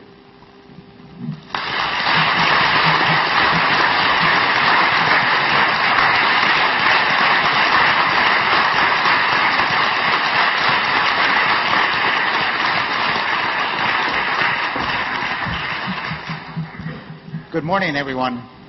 Before I start reading my comments, and I promise not to read every single word of them, but I'd like to just kind of go off script for a minute. I had a recent question that was asked of me, and the question was very simple. Why are we still giving diversity awards? I did not sense any malice, any anger. I didn't sense any mischievousness. I sensed genuineness of why do we still need to do this? We've gone beyond. We don't need this. And I'm glad the question was asked of me because it gave me a moment to think. And two immediate thoughts came to my mind. And I want to share them with you before I lead to the main point, which is the recipient. The first one was a reminder when my son and I came back in 2002 from a trip to Cuba. And we did it legally, government approval. We did it correctly. And obviously, since we were out of the country, we had to stop at the immigration to get approved to come in. And we were in line, and lots of people were behind us, and the immigration agent had my passport, opened the passport, saw my name, and proceeded to, "Oh, say, can you see?" And she had this beautiful white smile in her face. And you know the rest of the song. And my son, much taller than I am, immediately stooped down and said, "Dad, she's insulting you. She's making fun of you." And my response to my son was, "David, she's got a uniform, she's got a badge, and she's got a gun in her holster. But more important, she's got my passport in her hand, and she's going to decide whether I come back into my country or not. This is not the time to debate the issue." My son was very, very angry, not only with her, but also with me. And I felt ashamed that I did not argue it at that point. The second thought that came into my mind just happened this past Sunday. Many of us watched the Super Bowl game. And Coca-Cola, in its commercial, had a song. And it was sung in many languages. And it showed many people throughout this great and beautiful country enjoying this great and beautiful country. And as soon as the commercial ended, I looked at my wife and I said, "I think we're going to hear a lot of anger about this commercial." And by God, Monday morning, we heard it. How dare the national anthem is sung in anything but English. How sad that those that were angry did not know that God Bless America is not our national anthem. But they were righteous and they were angry. The other thing that surprised me is I pray, and by God I pray a lot. And half of my prayers are in English and half of them are in Spanish. And I found out on Monday that God was only listening to me half of the time because he only spoke English. And all I hope for is that there is a saint up there or an angel that was translating for that other half of my prayers. Because I did not know God only spoke English. So why do we need this award? These are the thoughts, and I'm only speaking as one regent to my fellow regents and to the rest of you. We need this award because in this country today, There are Americans that judge other Americans because of the color of their skin. Yes, we need this award because in this country there are Americans that are judging other Americans because of the accent of their speech. Yes, we need this award because in this country there are Americans that are judging Americans like myself because I was not born in this country. I wish I could also ask the question of why and say, enough. We don't need to give this award. Or as I would prefer to say, basta, no más. We don't need it. But until we don't have Americans judging in the way that I described, and those that judge that way do cause those other Americans that look different, that speak different, that were born elsewhere, not to enjoy liberty, freedom, and justice for all. That's why I think we still need to do this. But now let's talk about people, people, people. Program, the Enrichment Opportunity Program for Learning Excellence, that's one of the programs that is being recognized, and I have the honor to do that. People program is here in Madison. It is one of the premier nationally recognized programs that is most comprehensive. It develops talent in diverse students. It reaches out to the underrepresented, to the economically disadvantaged, and first-generation students in the country. We still need programs like People. Since its inception in 1999, participation has grown from 66 Milwaukee high school students to over 1,300 students, 2nd through 16th grade levels, from across the state, including all our federally recognized Native American tribes in the state of Wisconsin. Teachers involved in the program often comment on the ripple effect that the program has on younger siblings and the school student body. A teacher at the Milwaukee High School with one of the lowest minority and low-income student graduate rates observes that there is a positive influence year-round in schools attended by the People program. And that teacher says a core group of college-bound students changes the dynamic of the whole school. They may not all be going to the UW, but the idea is there that they are ready to go.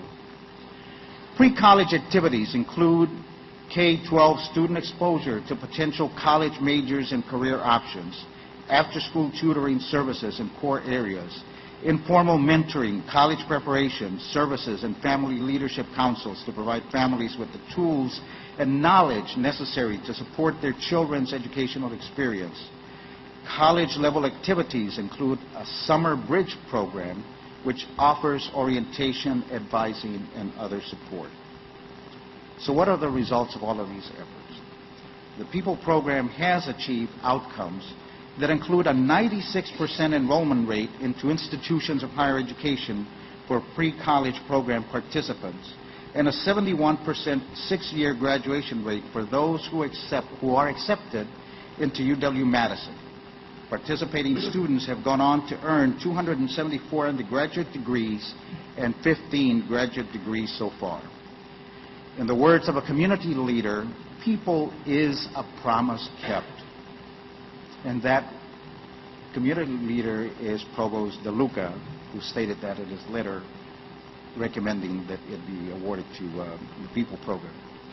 With that, it is my pleasure to present the 2014 Regents Diversity Award in the team category to the People program at UW-Madison.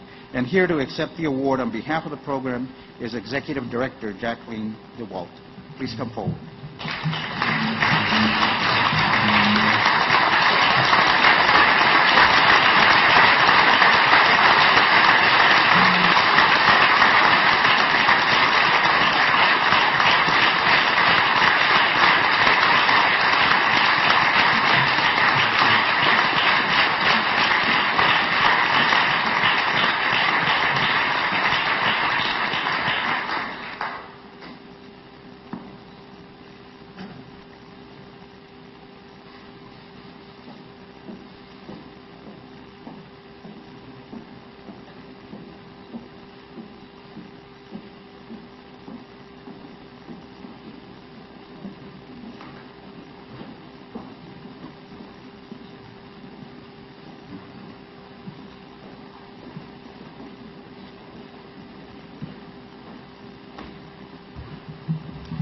Good morning. No, I'm not Jackie. Just want to clarify that. I'm Patrick Sims, Vice Provost and Chief Diversity Officer of the Division of Diversity, Equity, and Educational Achievement, which houses the People Program. I won't be before you long, but I did want to seize this opportunity to recognize Jackie and her fantastic team for the amazing work that they've done. I've seen the People Program. I've been a faculty member here at UW-Madison since 2004, and I've witnessed firsthand through my respective community, through members who attend my church, through folks who have worked with the People Program, who sought the theater arts as part of their component, an amazing array of activities and experiences for our students. And I'm thrilled to be able to stand here before you to say thank you, Jackie, for all that you've done. More importantly, I see this as an important marker because they work with many of our most vulnerable constituents. We're talking about our young people in our respective communities. And investing resources, time, and energy, supporting, being that voice to help someone realize that actually, no, you can make it. I think about my own experience, and I'm thrilled to say that I get a chance to be a part of this at another level. So thank you so much for all that you've done, and please, come on up here. Thank you, Patrick. As the Executive Director of the UW-Madison People Program, but also as a native of the state of Wisconsin, born and raised in Milwaukee, an alumni of UW-Madison, as well as a participant in one of the first diversity programs sponsored by the University of Wisconsin, I'm extremely honored and pleased to receive such a prestigious award on behalf of our team. This award is a testament to the excellence of our students and our staff, but it's also a testament to the power of partnerships. I'd also would like to thank the Ideas Unit in UW System, currently under the leadership of Vicki Washington, and I say this because People was born as one of UW-Madison's innovative responses and long-term commitments to Plan 2008. The charge that sort of propelled the development of our program were two. One, to work with children and their families early on to prepare them for higher education, and two, to increase the number of students of color, low-income, and first-generation students who apply and who are accepted into UW system schools and universities. People is extremely unique because this program is not just about preparing students to enter higher education. We are holding ourselves accountable for ensuring that they successfully complete higher education as well. As Patrick mentioned, we are housed within the Division of Diversity, Equity, and Educational Achievement, and our motto is People, where the Wisconsin idea happens. Many people, when they think about the Wisconsin idea, it's about taking the resources of the university into communities. And indeed, Van Heist did say that. But there's another quote that I really stand on that he also said. He said he would not rest until the benevolence of the university reaches all of the homes in the state of Wisconsin, and the People program makes sure that those resources are actually reaching students and parents who live in our most underserved communities throughout the state. The results that we have been able to achieve thus far indeed have been achieved through teamwork.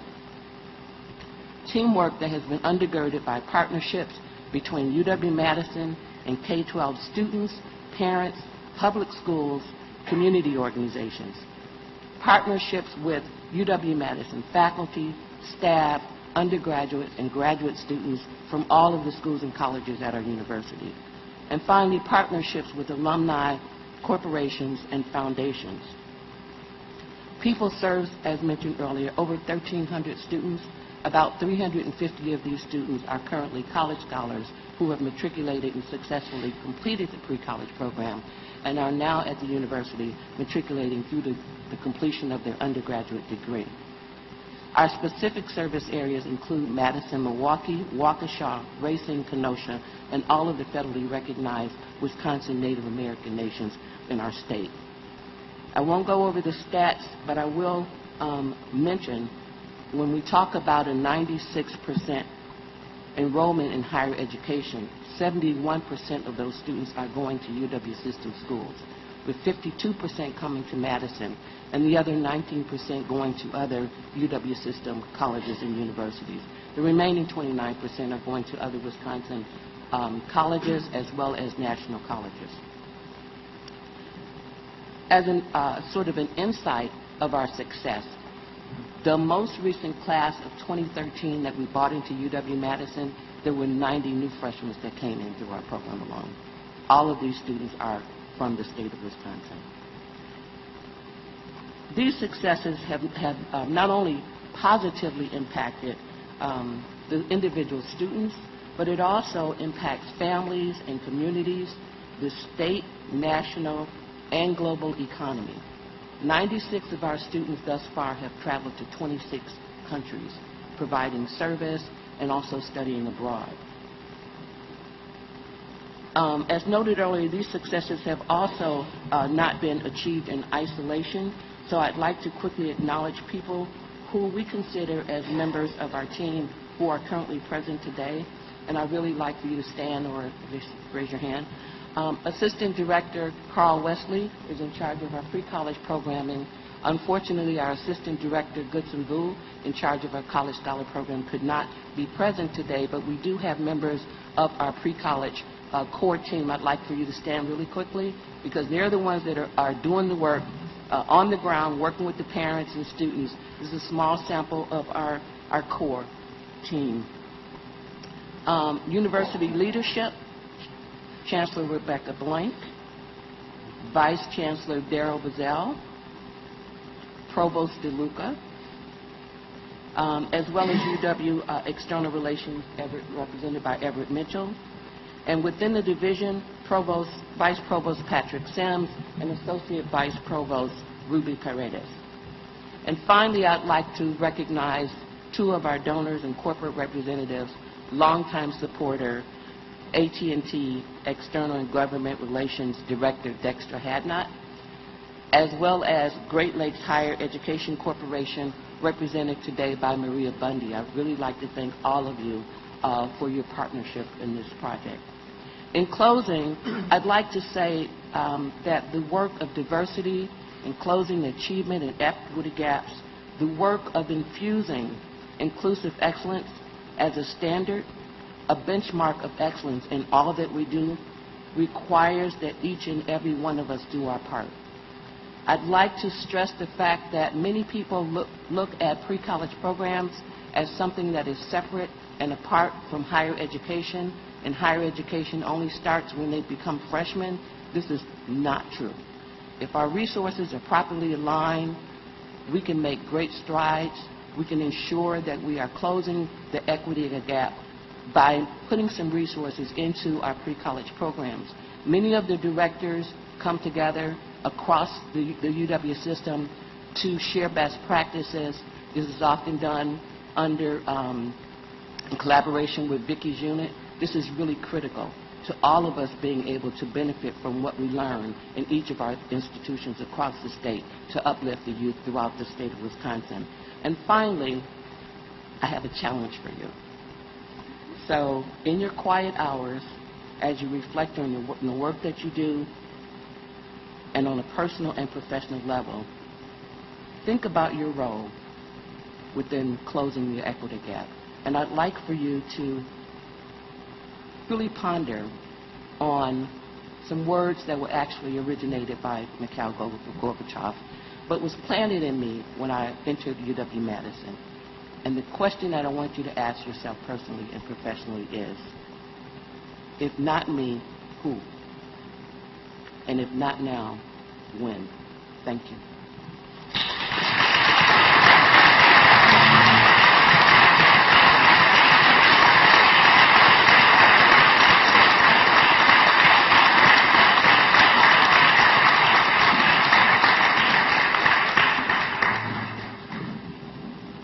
Congratulations to all our recipients, and thank you for inspiring words. We will move into our reports, and I will call upon Regent Higgins to present the report of the actions taken by the Ready Committee. Thank you, Regent Falbo. The Ready Committee welcomed new WISES Technology Executive Director, Arjun Senga. He was named the position in January after a nationwide search.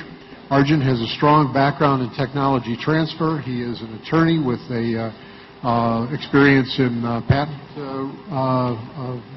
regulation and a mathematician. He's also done business startups and intellectual property management.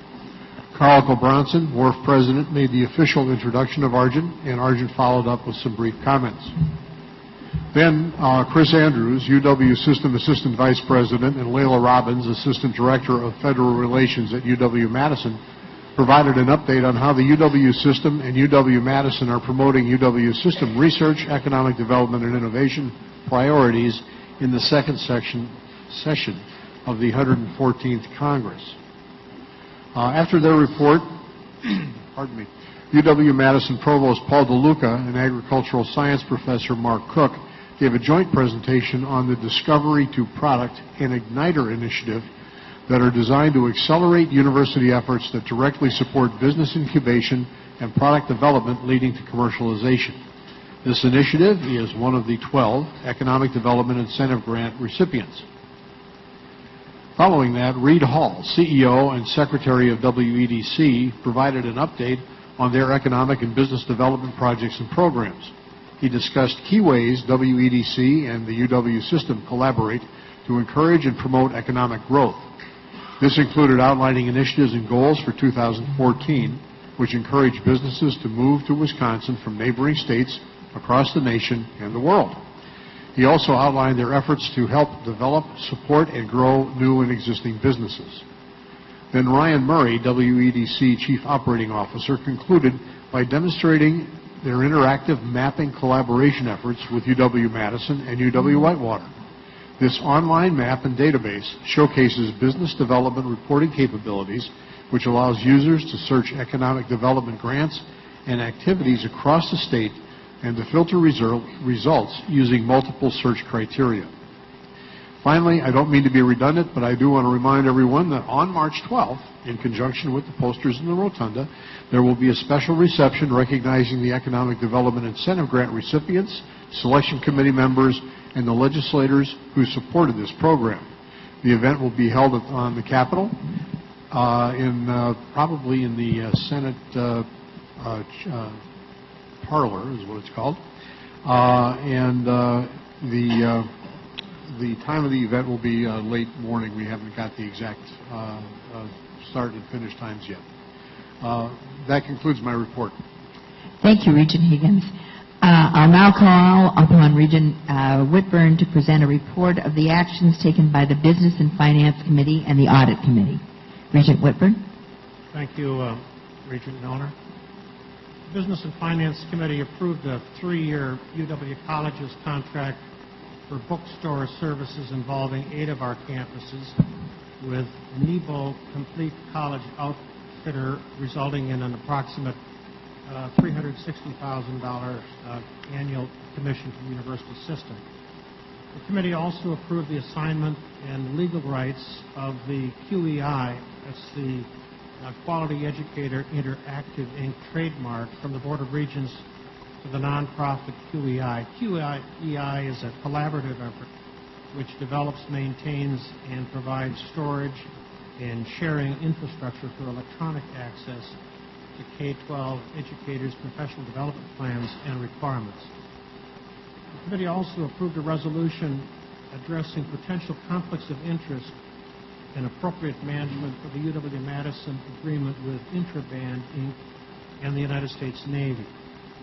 The state law prohibits a UW employee from having a private interest in a public contract, but provides an exception in instances where the potential conflicts of interest are evaluated and managed. This is a delicate arena. In these instances, the Board of Regents must also approve contracts that involve payments greater than $250,000 over a 24-month period. The committee also received several important briefings on a number of reports. A report on compensation adjustments received by UW staff and faculty outside the state-approved pay plans in fiscal year 12 and fiscal year 13. 30% of all staff received base adjustments during the 2-year period. Chancellors reallocated approximately $19 million in fiscal 12 and $34 million in fiscal 13 to fund these base adjustments. Also, the chancellors reallocated one-time resources of approximately $18.6 million in FY 12 and approximately $23.7 million in FY 13 to fund one-time lump sum payments. This is the first time a system-wide report with this data has been prepared, and the committee has requested the data continue to be reported on an annual basis. The chair emphasized the need for transparency and noted the disparity that can occur across the various institutions. Regents Miller and Pruitt will be working with our senior staff on ways to appropriately monitor and report on this information going forward. Senior Vice President Miller reported on several important issues. First, as you know, the required policies on program revenue and balances are pending before the Legislative Audit Committee and the Joint Committee on Finance. Our board leadership and the system staff have determined that merging the methodology and the balances policy will create a complete picture of UW finances that will increase transparency. Our staff hopes to meet with the legislative leaders involved shortly, and we're hopeful to get this into the done file very soon. The committee was also told the nationwide advertising for our CFO position will occur next Friday. Regent President Felbo mentioned that in his report earlier. The committee also received a preliminary management report on revenues and expenditures through the second quarter of the current fiscal year. Staff is working on a new report to break down expenditures by category and will be tracking monthly cash balances. We expect quarterly updates moving forward on the performance of our finances to budget.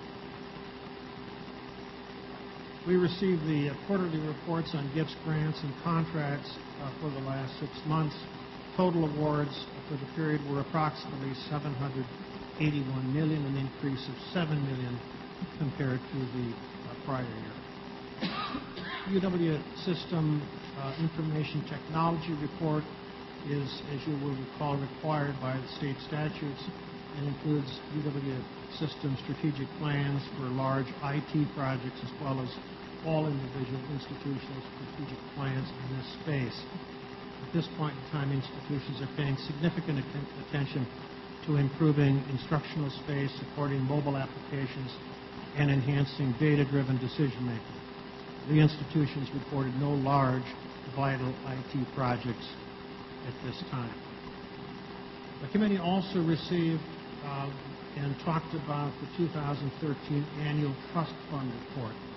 You'll recall these funds are comprised of gifts and bequests made directly to a UW institution rather than to their respective foundations.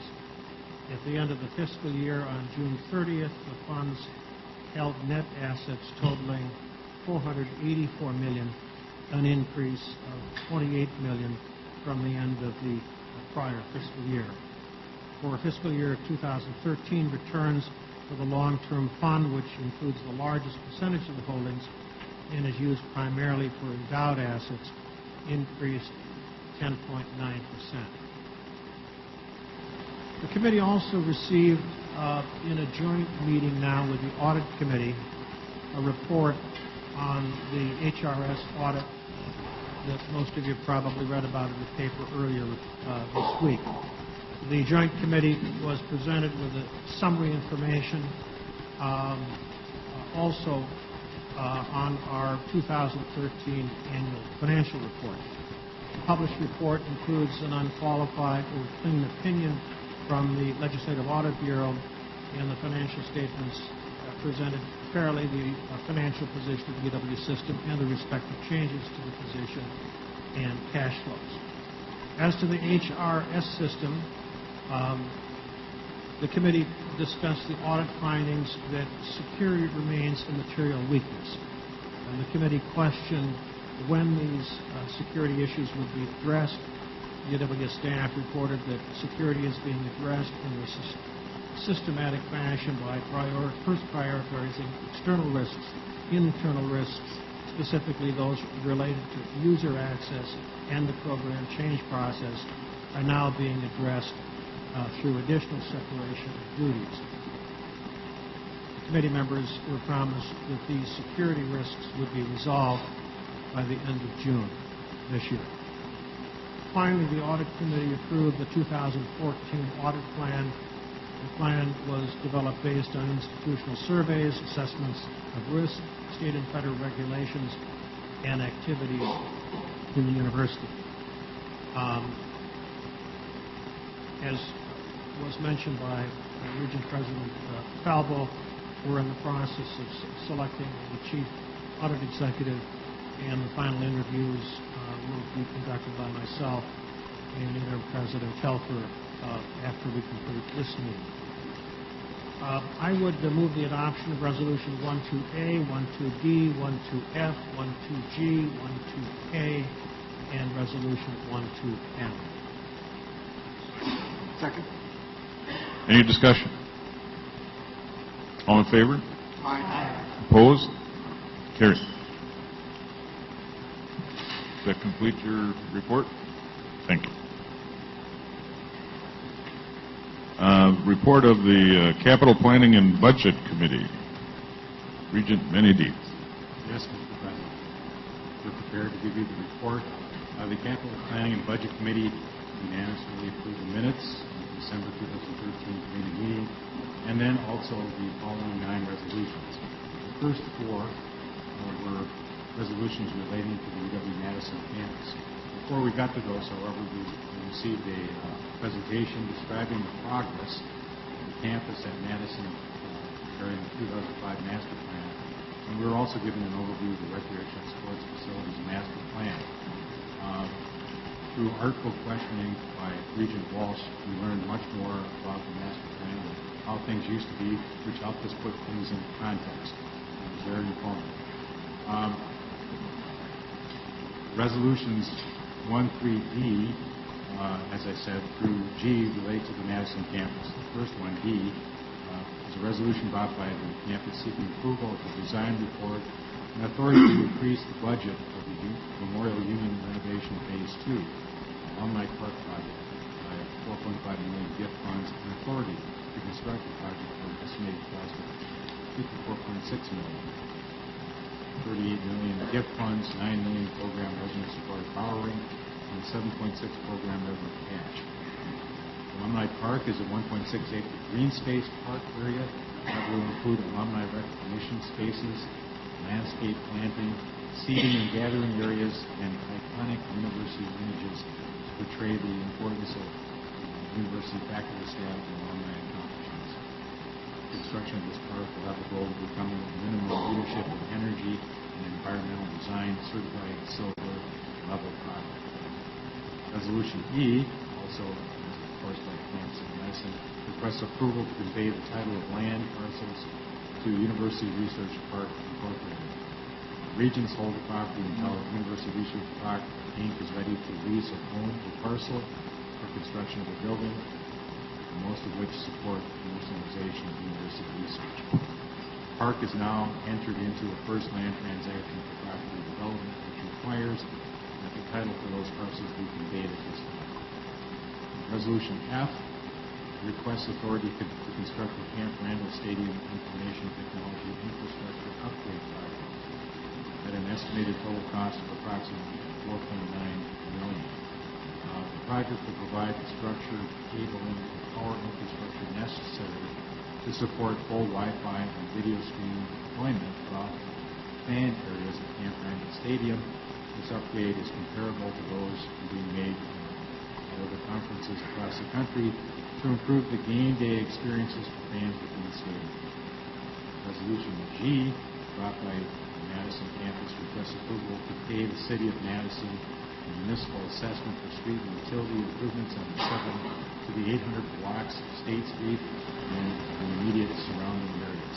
These improvements will construct portions of the paving, storm and sanitary sewer, lighting, domestic water, sidewalks, stairs, retaining walls, and improve general landscape areas on the State Street blocks, running from North Lake Street to North Park Street.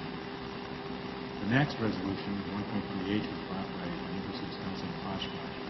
This resolution requests approval to expand the campus boundary and to accept an in-kind gift of a new 38,000 square foot alumni welcome and conference center for the University of Oshkosh Foundation, from the UW-Oshkosh Foundation.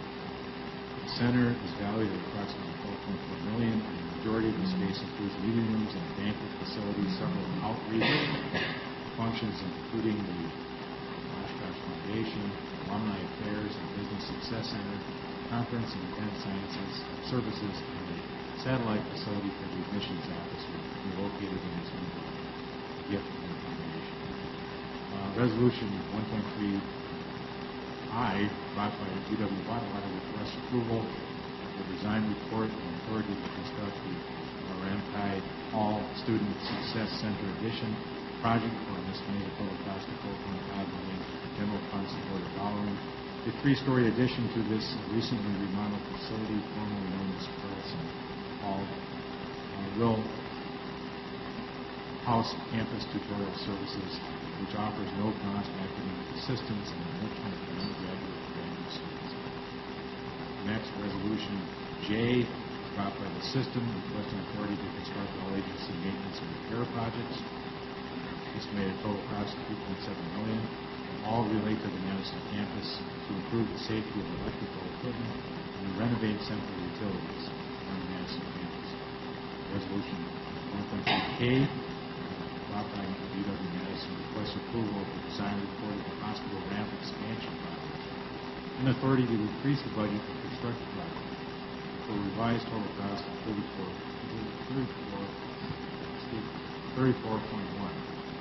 million. This project will construct horizontal expansion to the university's existing hospital and patient visitor ramp and provide new parking and replace surface parking spaces lost to other construction in the area.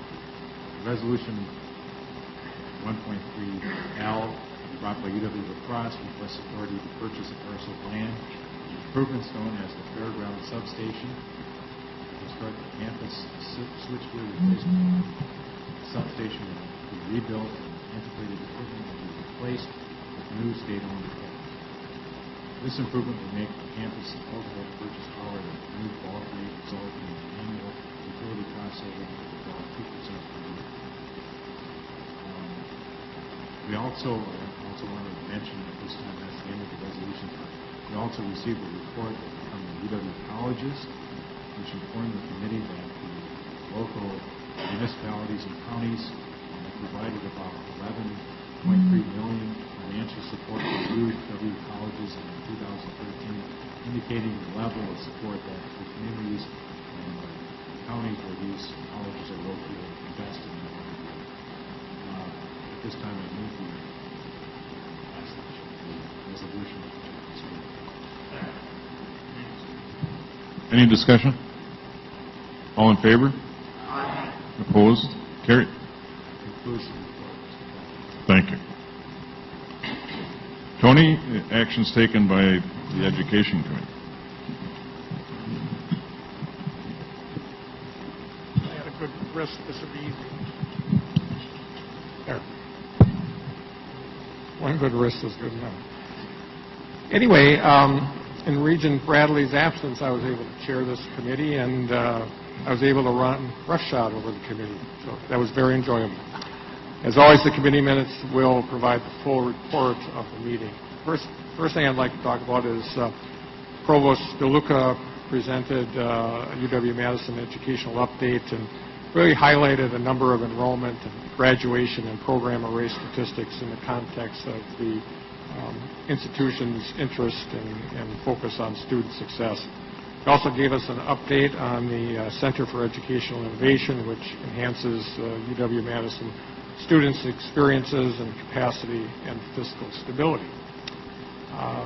Senior Vice President Nook, in his report, talked about the intersection and interaction between Wisconsin institutions with higher education leaders, with leaders of our federal government about the rating system, which Interim President Telford talked about earlier, so I won't repeat that particular piece. We had 3 action items, and 2 of them had to do with new academic approvals on the consent agenda. First of all, the committee unanimously approved the minutes of December 5th, 2013, along with those 2 resolutions dealing with new academic programs. Resolution 1.1.82 authorized the implementation of Bachelor's of Science in Marketing at UW-Parkside, and Resolution 1.1A3 authorized the implementation of the Bachelor's of Science in Criminal Justice and Rehabilitation at UW-Stella. As part of the full agenda, the committee unanimously approved Resolution 1.1B authorizing the dissolution of the Collaborative Master of Social Work at UW-Green Bay and UW-Oshkosh. This resolution authorizes the Chancellor at UW-Green Bay and the Chancellor at UW-Oshkosh the ability to implement independent Master of Social Work degree programs at each of their institutions, and I also move for all 3 of these for approval. Second. Any discussion? All in favor? Opposed? Carried. Thank you, Tony. Regent Falvo, thank you all. That's it. Thanks. Thanks for your service.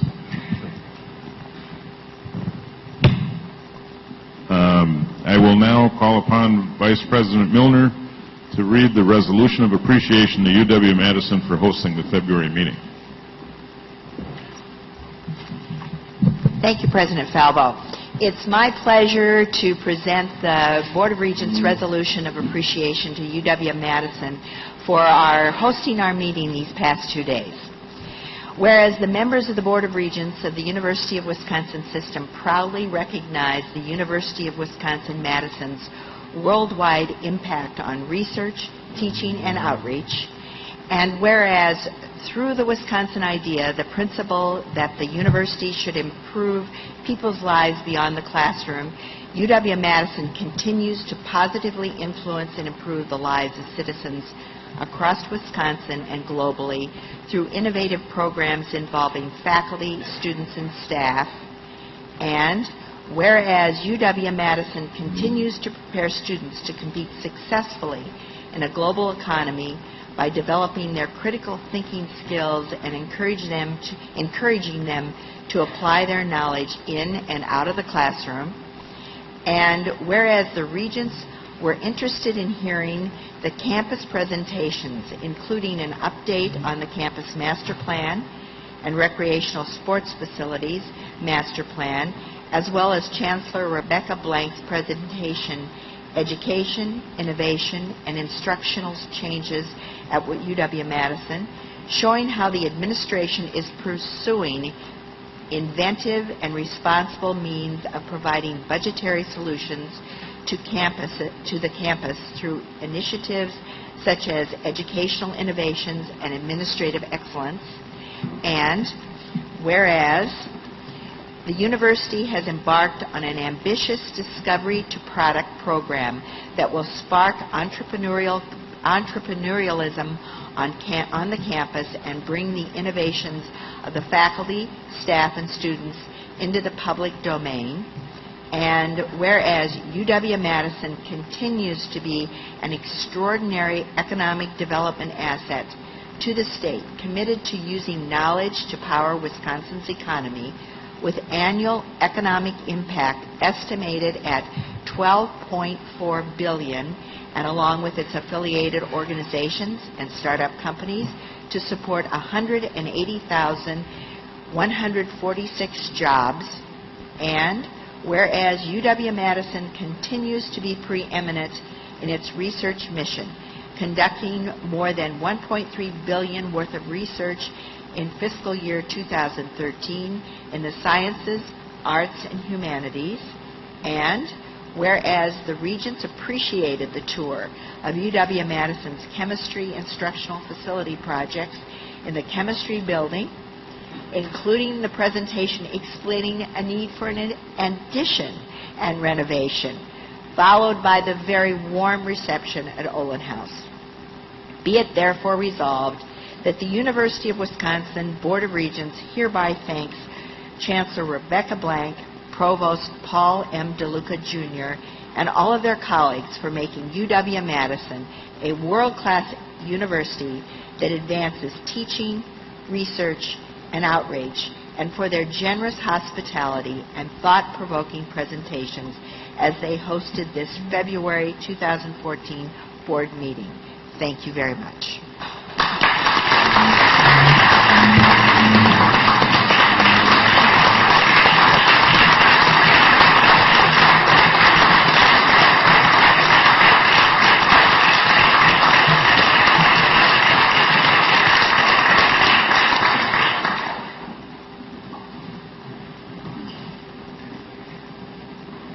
Thank you.